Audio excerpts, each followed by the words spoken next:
La vidéo que je m'apprête à vous partager est très intéressante, très éducative, très instructive même. Sachez que je ne suis pas le détenteur des droits d'auteur de cette vidéo. Je vous la partage juste si elle vous intéresse. Abonnez-vous, likez, commentez. On commence. Citoyen. Je suis citoyen et ce citoyen a vu le communiqué. J'ai lu le communiqué du directeur du cabinet civil lorsque le président partait du pays. Arrêtez la manipulation. Tu n'es plus du Et c'était clair. À mettre le pays en pilotage automatique, ou devrais-je dire qu'il est un génie d'astronomie puisqu'il a mis le pays en orbite. Entend le représentant du RDPC, il ressort que Paul Biya, c'est le Cameroun dont lorsqu'il se déplace, c'est le Cameroun qui se déplace. Actuellement, la Suisse serait donc le Cameroun et l'endroit où vous vous trouvez en ce moment serait la Gambie ou la Centrafrique. Nous sommes dans le biais d'accord. La ligne 94 depuis Ligue Djoa qui nous écrit. Alors, Pierre Bironier-Mec, un président peut-il continuer à exercer pleinement ses fonctions depuis l'étranger et surtout à partir de quel moment son absence devient une question institutionnelle? Bon, j'aime ce qui se passe parce que moi j'avais déjà vu ça comme ça, j'avais vu ça venir.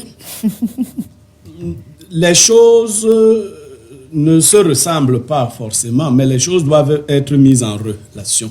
Oui. Et Boussi Boulaga disait, un peuple qui se ment à lui-même n'évolue pas. Le Cameroun n'est pas une île. Le Cameroun est un pays qui s'est doté des institutions et de tout. Mais il y a une particularité quand même. À côté du Cameroun, vous avez la Guinée équatoriale, qui a pour président Obiangema Mbazoro, qui est président depuis 1979, et qui a préparé son fils Théodorin à lui succéder. Il est vice-président et ministre du ciel et de la terre. Donc, les Guinéens, les Équato-Guinéens n'ont pas de problème. Ils connaissent leur futur président. Alors, nous également, le président Paul Biya a utilisé une certaine technique, celle qui a consisté à dire, bon, vraiment toutes les autres choses, je ne suis pas dans l'enrichissement, je ne suis pas dans ci ou ça, mais je suis dans le pouvoir. Et je vais conserver le pouvoir jusqu'au dernier jour de ma vie. Donc, et après, je vais m'assurer de le passer à quelqu'un. Voilà le programme. Et ça semble convenir au niveau de la conscience populaire des Camerounais. De toutes les façons, les Camerounais donnent l'impression d'acquiescer. Moi, je dis des Camerounais parce que ceux qui n'acquiescent pas ne montrent pas suffisamment qu'ils n'acquiescent pas. Qu'est-ce qu'ils doivent faire pour le montrer? Non, ils doivent dire qu'ils ne sont pas d'accord.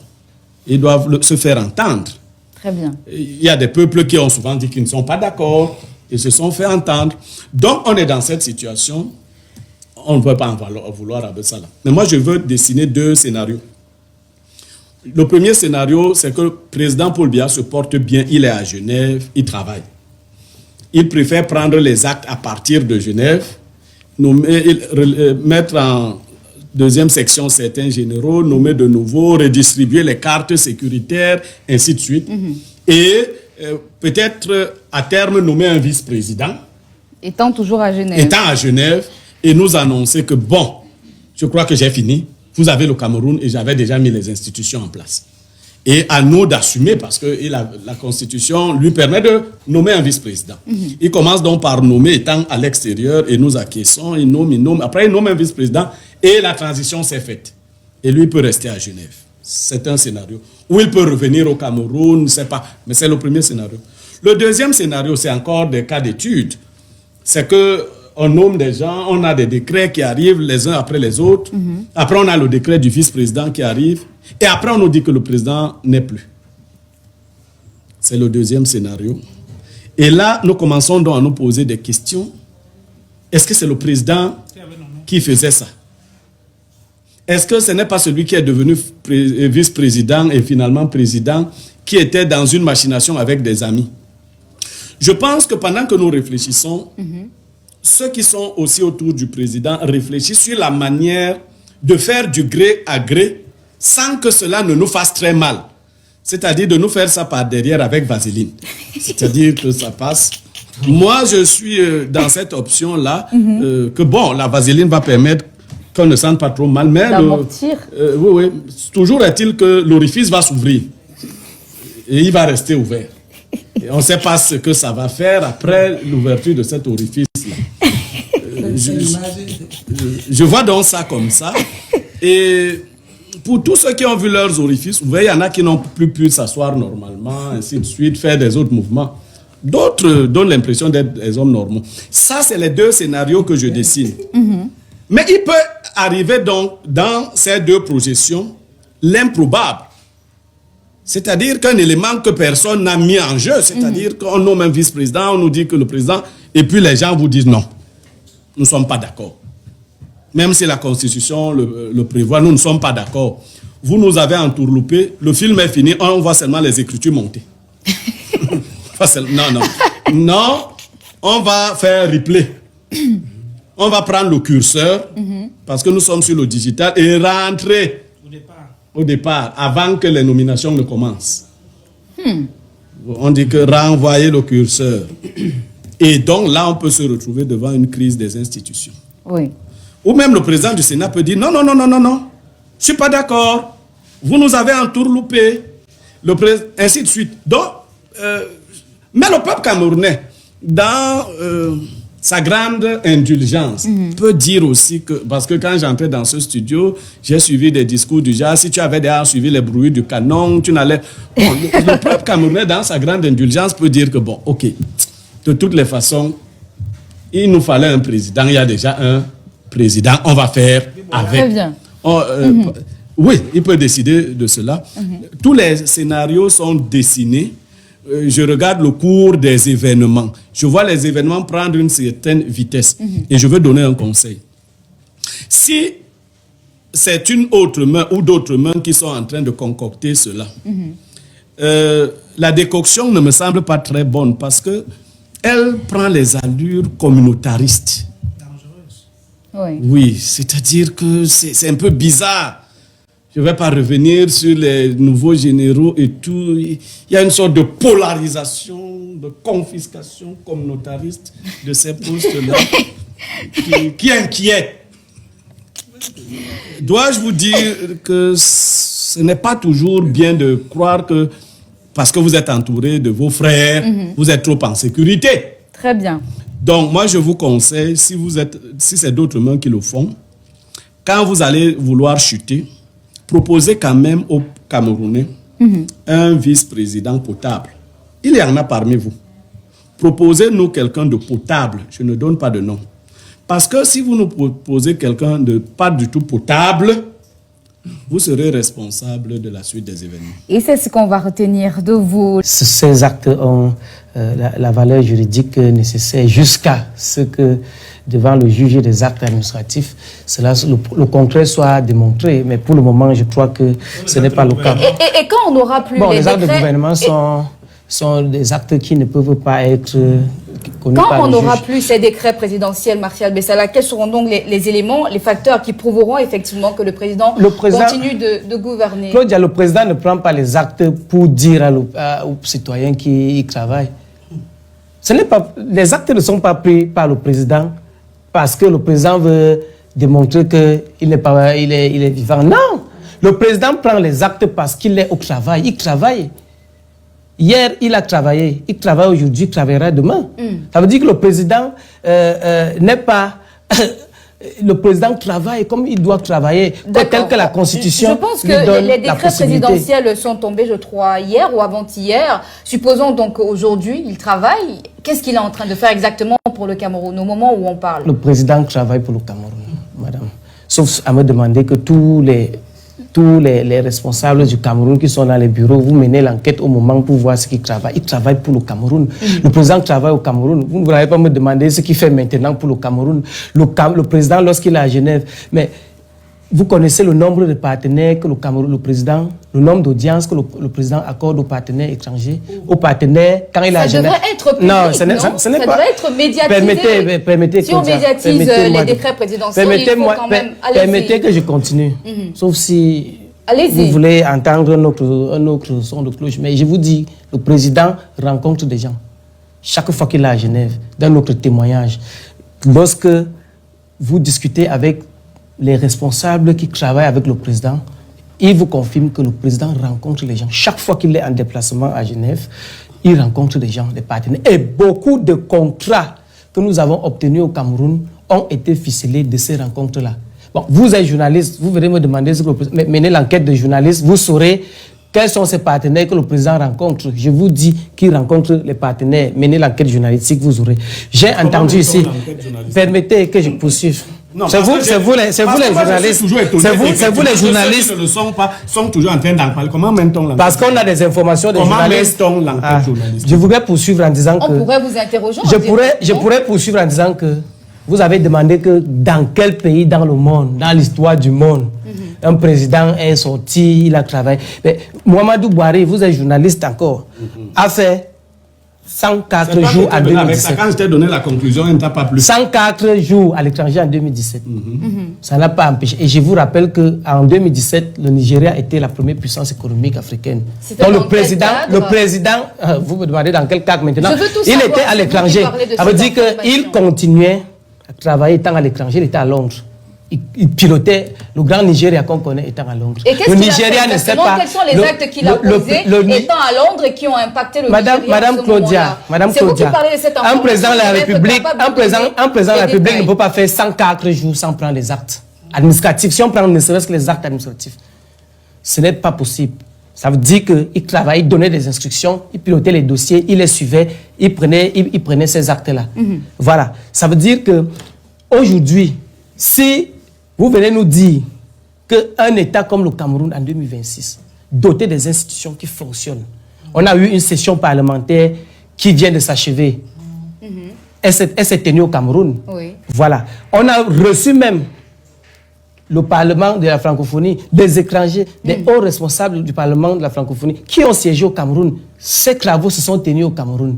Vous dites que le Cameroun ne fonctionne pas parce que le président n'est pas là. Le président... Pardon? Et en l'absence du chef de l'État.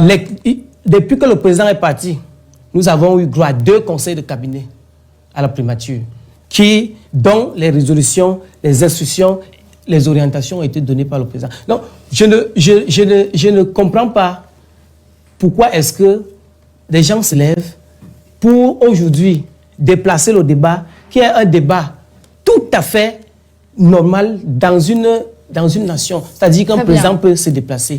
Mais je suis d'autant plus surpris encore lorsque M. Ribam entre par un témoignage. Après, il sort en vous disant que son grand-père recevait les instructions du président. Il travaillait. J'espère que quand vous sortez en disant que ces collaborateurs qui reçoivent ces instructions peuvent les manipuler, je ne sais pas si votre grand-père manipulait les instructions qu'il recevait du président à Genève. Ce n'est pas parce qu'on veut démontrer à tout prix ce qui n'est pas démontrable. Le président travaille, il ne prend pas les actes pour qu'on dise qu'il travaille. Il prend les actes parce qu'il a été élu par le peuple camerounais. Et sur la base de ses missions constitutionnelles, il travaille au quotidien pour le peuple et se fondant sur le serment qu'il a pris devant le peuple camerounais de travailler. Donc, il travaille pour ce peuple-là. Il n'est pas question de venir là, apeurer les Camerounais, dessiner tout ce que vous dessinez sur le Cameroun, des hypothèses et les scénarios qui sont déposés ici. On vous dit qu'il y aura ceci, les gens vont... Il n'y a pas matière à cela. On vous a, les proches collaborateurs du président, le ministre directeur du cabinet, il vous a dit, il n'est même pas hospitalisé. Le président est serein, le président est en santé, il travaille. Et les Camerounais qui attendent leur président, ils verront leur président. Le président va revenir au Cameroun. Vous le verrez de vos yeux. Et j'espère que, je le dis depuis quelques jours, j'espère que quand il reviendra, les mêmes qui ont dit que le scénario sera qu'il reste à Genève, qu'on lui fasse je ne sais quoi, des batailles de je ne sais quoi, des clans, que vous seuls vous voyez et dessinez dans vos têtes. Parce qu'en réalité, le Cameroun fonctionne. L'administration rend les services, les institutions fonctionnent. Le Camerounais doit vaquer librement à ses occupations de manière sereine et il n'y a pas l'ombre d'une déstabilisation, il n'y a pas l'ombre d'un pays qui va à d'un effondrement du Cameroun ou l'ombre d'un Cameroun qui serait déstabilisé. Cela n'est pas seul sur ce plateau. Je souhaite que voilà, je parle moins. Que vous puissiez aussi être capable de congé. Pendant qu'il est en congé, c'est toujours vous qui venez dire qu'il est en train de travailler. Je crois qu'au lieu de rester dans cette cacophonie qui ne vous aide pas, qui a dit qu'il est en congé au Cameroun, non. le ministre directeur du cabinet civil, communicateur officiel du président, a dit, le ministre, le RDPC n'assume pas la gestion de l'État. On parle du RDPC. Je ne l'ai jamais dit. J'ai dit le RDPC n'est pas le gouvernement. C'est différent. Ce n'est pas le RDPC. J'ai dit le RDPC n'est pas le gouvernement. Oui, remettez la base. Je ne peux pas le dire. Le RDPC n'est pas le gouvernement. Le RDPC n'est pas le gouvernement. Voilà, je dis donc, n'étant pas le gouvernement, c'est lui qui a qualité. Mais tu parles en quelle qualité? Permettez que je poursuive. Non, je dis en quelle qualité? La souveraineté et même la territorialité de sa nation du côté de Genève, les décisions prises pendant son absence ont-elles la même valeur juridique sur notre territoire camerounais? La question est à vous. Martial. La même valeur. Il n'y a pas de débat juridique sur la valeur des actes du président. Ces actes ont la valeur juridique nécessaire jusqu'à ce que, devant le juge des actes administratifs, le contraire soit démontré. Mais pour le moment, je crois que ce n'est pas le cas. Et quand on n'aura plus les actes de gouvernement sont des actes qui ne peuvent pas être connus par le juge. Quand on n'aura plus ces décrets présidentiels, Martial Bessala, quels seront donc les éléments, les facteurs qui prouveront effectivement que le président continue de gouverner? Claudia, le président ne prend pas les actes pour dire aux citoyens qui y travaillent. Les actes ne sont pas pris par le président parce que le président veut démontrer qu'il est vivant. Non! Le président prend les actes parce qu'il est au travail. Il travaille.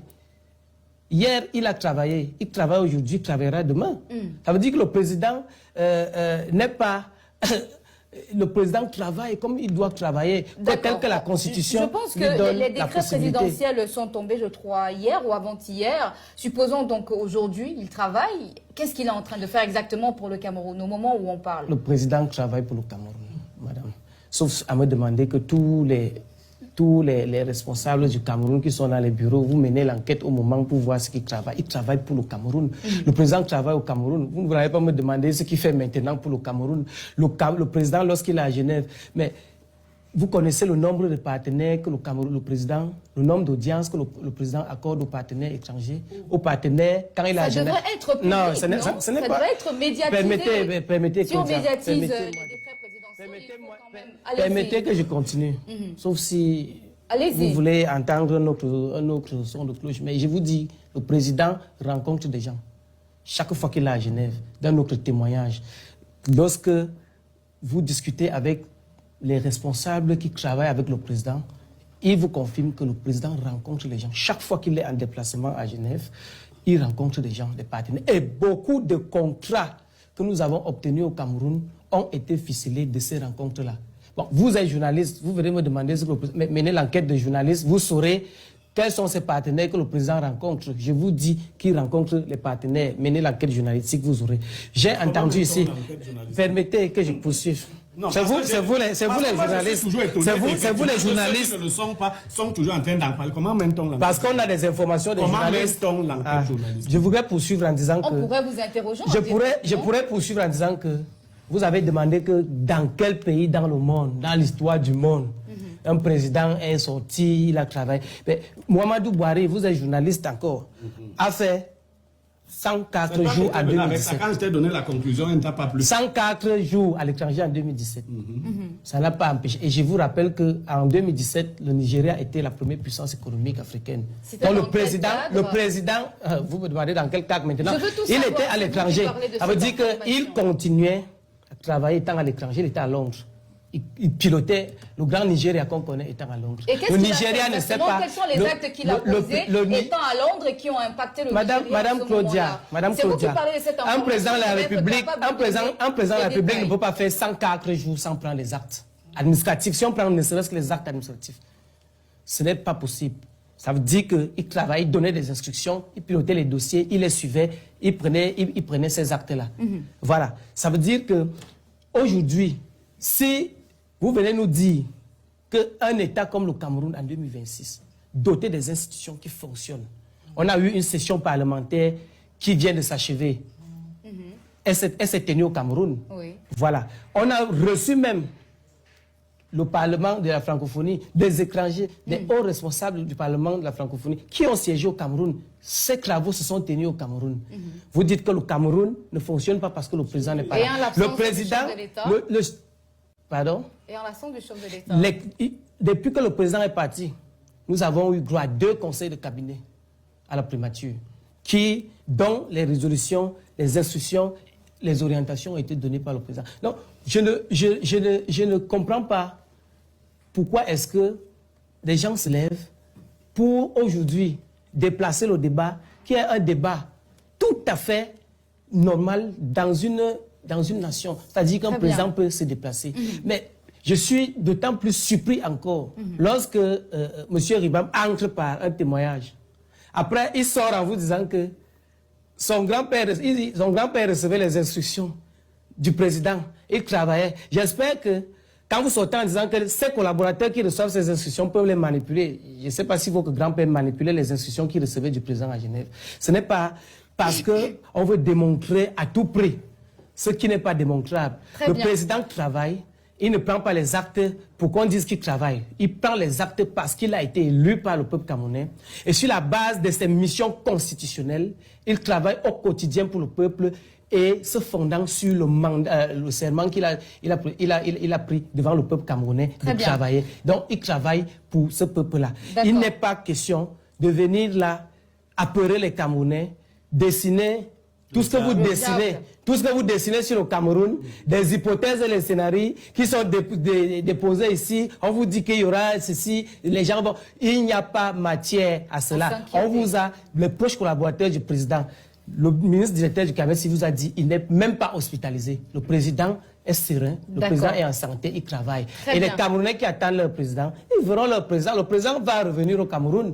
Vous le verrez de vos yeux. Et j'espère que, je le dis depuis quelques jours, j'espère que quand il reviendra, les mêmes qui ont dit que le scénario sera qu'il reste à Genève, qu'on lui fasse je ne sais quoi, les batailles de je ne sais quoi, des clans, que vous seuls vous voyez et dessinez dans vos têtes. Parce qu'en réalité, le Cameroun fonctionne. L'administration rend les services, les institutions fonctionnent. Le Camerounais doit vaquer librement à ses occupations de manière sereine et il n'y a pas l'ombre d'une déstabilisation, il n'y a pas l'ombre d'un pays qui va d'un effondrement du Cameroun ou l'ombre d'un Cameroun qui serait déstabilisé. Bessala n'est pas seul sur ce plateau. Je souhaite que je parle moins. Que vous puissiez aussi être capable de rebondir sur ces propos. Allez-y. Ce n'est pas parce qu'on parle beaucoup qu'on a raison, qu'on peut être convaincant. Il faut dire des choses telles qu'elles sont. Il ne faut parler de la réalité. Et parler des scénarios qu'on dessine. Un Camerounais normal, ordinaire, quand il observe son pays, même s'il n'est pas intellectuel, à la lecture de ce qu'il voit, va se fonder une opinion sur ce qu'il voit, sur ce qu'il entend, sur ce qu'il vit. Dans un pays sérieux, je reviens sur le terme sérieux, il y a des choses à faire avec des proportions bien définies. Quand vous franchissez les proportions, il y a problème. Il y a problème. Le fait que le pays soit dirigé à distance, ce n'est pas là-bas le débat.